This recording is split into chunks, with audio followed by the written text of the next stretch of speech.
Olá, estamos aqui mais uma vez para estudar a Palavra de Deus, a Bíblia. E hoje veremos o capítulo 8 do livro de 2 Reis. Que pontos podemos dar destaque nessa leitura de hoje? O primeiro deles, esse capítulo vai iniciar mostrando mais uma vez Eliseu agindo em prol daquela mulher sunamita, a quem ele havia ressuscitado o filho. Inicialmente ele havia dado a orientação de que ela teria um filho. E essa mulher sempre fora benfeitora de Eliseu. E agora Eliseu vai advertir a essa moça para que saísse da terra de onde ela estava para outra terra, peregrinar em outras terras, porque ali haveria 7 anos de uma grande fome. E com isso ela poderia ter mais conforto e talvez até salvar a sua vida. E ela obedece à ordem de Eliseu, porque ela confiava plenamente no que Eliseu dizia. Afinal, como já vimos anteriormente, ela inicialmente não acreditara muito que teria um filho, e depois, quando esse filho morreu, ela ficou bem chateada e foi até Eliseu. Mas agora, depois que tudo se havia restabelecido, ela passou a confiar plenamente na palavra de Deus através do profeta Eliseu.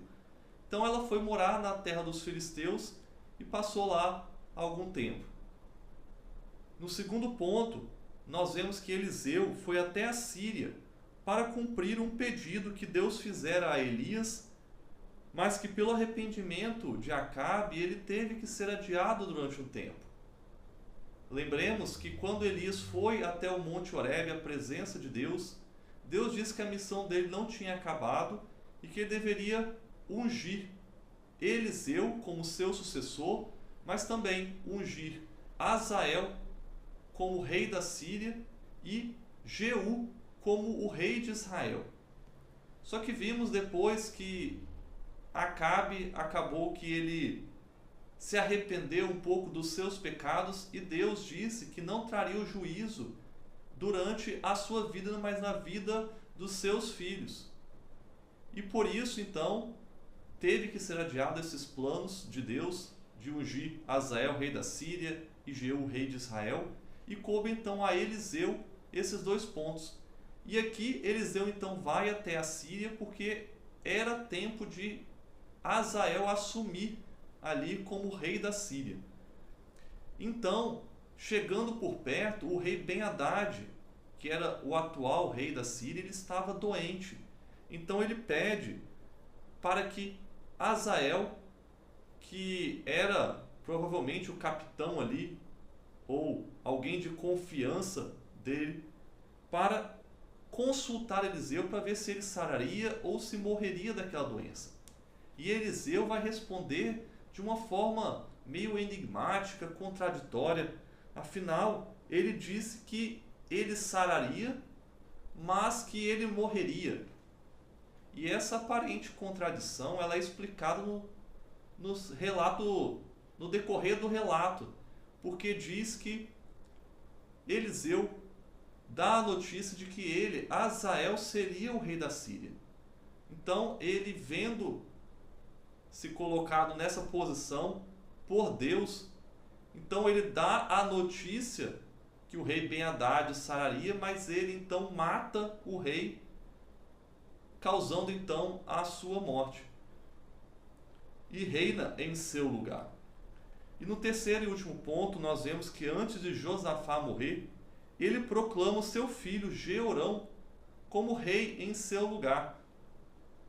Porém, o relato diz que ele não andou nos caminhos do seu pai. Afinal, Josafá havia sido um bom rei para Judá, sempre buscando a presença do Senhor. Mas seu filho não. E a Bíblia vai dizer que o motivo é porque a mãe de Jeorão, ela era filha de Acabe.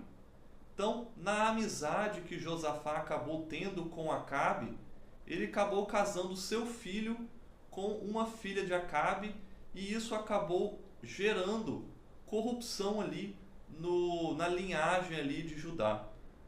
Então Jeorão não andou nos caminhos de Deus, não seguiu a Deus, mas sim nos caminhos de Acabe, seguindo a Baal. E fez o que era mal aos olhos do Senhor. Depois que ele morreu também, o seu filho Acasias também seguiu seus passos, pois também era aparentado com Acabe, a sua mãe também era filha de Acabe. Então acabou que ele seguiu os passos do seu pai e teve um reinado de certa forma curto. Apenas 1 ano ele reinou em Judá. Continue estudando a palavra de Deus junto conosco. Essa história continua no próximo capítulo. Espero você lá.